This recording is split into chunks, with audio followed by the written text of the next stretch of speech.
Baik, halo guys, assalamualaikum warahmatullahi wabarakatuh. Kembali di channelku ya, Saru Sasul Ma'arif. Ya, bagaimana kondisi kalian ya? Semoga sehat-sehat selalu, apalagi ini baru musim hujan.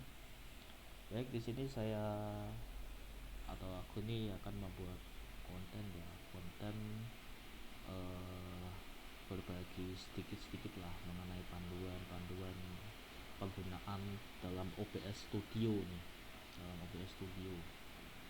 Tata cara penggunaan OBS Studio ya, aku mau berbagi tips sedikit-sedikit lah, panduan sedikit-sedikit bagi kalian semua yang belum tahu mengenai OBS gitu ya. Kita bagi sedikit-sedikit saja gitu. Baik, tentunya kalau kalian belum punya aplikasi OBS, bisa download melalui Microsoft Edge atau di Google ya. Klik aja OBS, langsung nanti di situ diarahkan buat download gitu. Jadi saya sudah download, dan yang saya gunakan ini pun ya OBS itu sendiri gitu. Baik, kita perbesar. Baik, jadi OBS itu merupakan aplikasi perekaman layar ya, bisa buat record seperti saya ini lagi record, terus bisa buat streaming juga seperti streaming di YouTube dan sebagainya. Ya, di sini saya akan mengenalkan sedikit karena di setting ya, di file atau di settings. Kalau nggak di settings ini juga tadi bisa. Di sini juga setelan dari saya ya.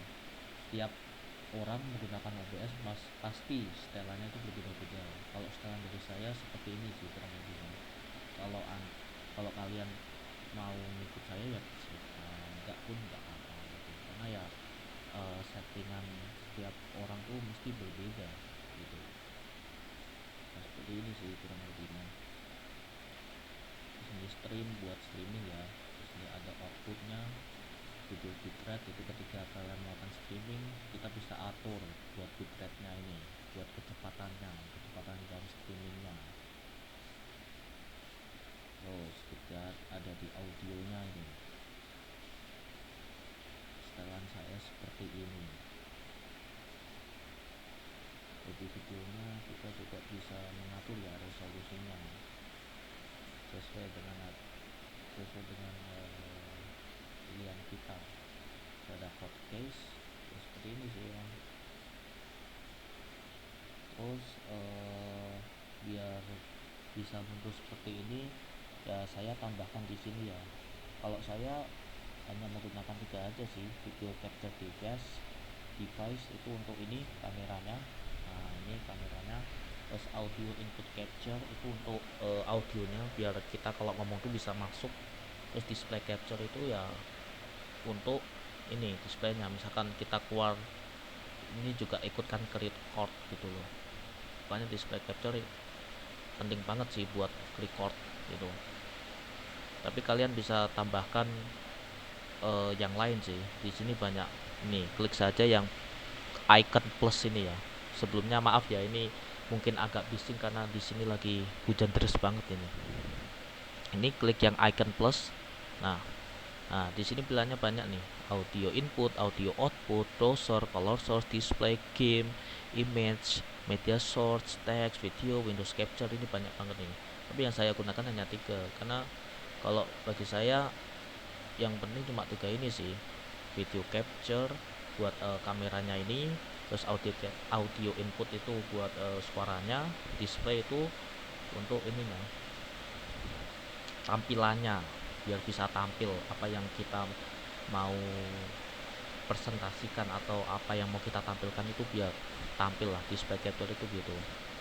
Tapi ada juga orang yang pakai Windows Capture ada. Terus misalkan main game pakai game capture bisa.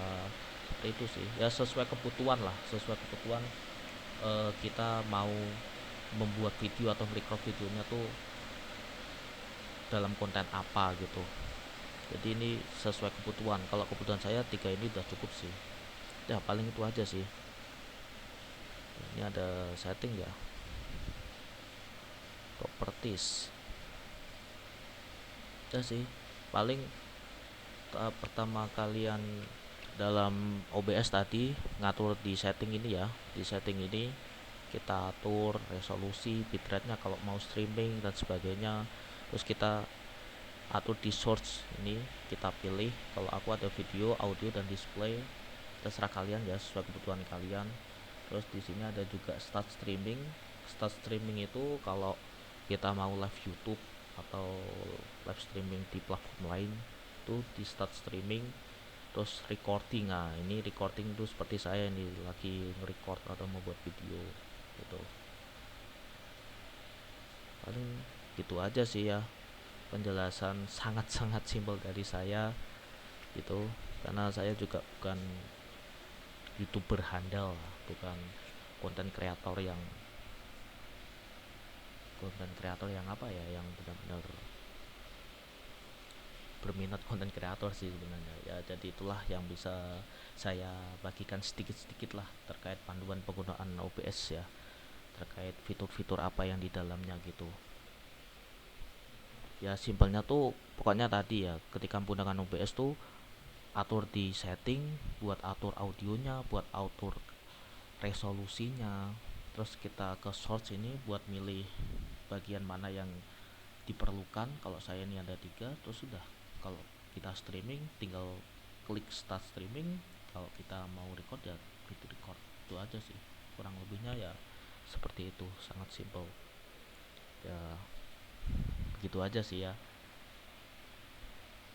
panduan sedikit dari saya lah. Pastinya saya juga banyak kurangnya di sini karena saya emang nggak ada bakat untuk menjadi youtuber ya.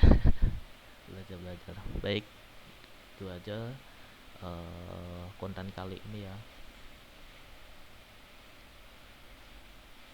Itu aja konten kali ini. Terima kasih. Selamat malam, selamat istirahat. Sampai jumpa di konten berikutnya.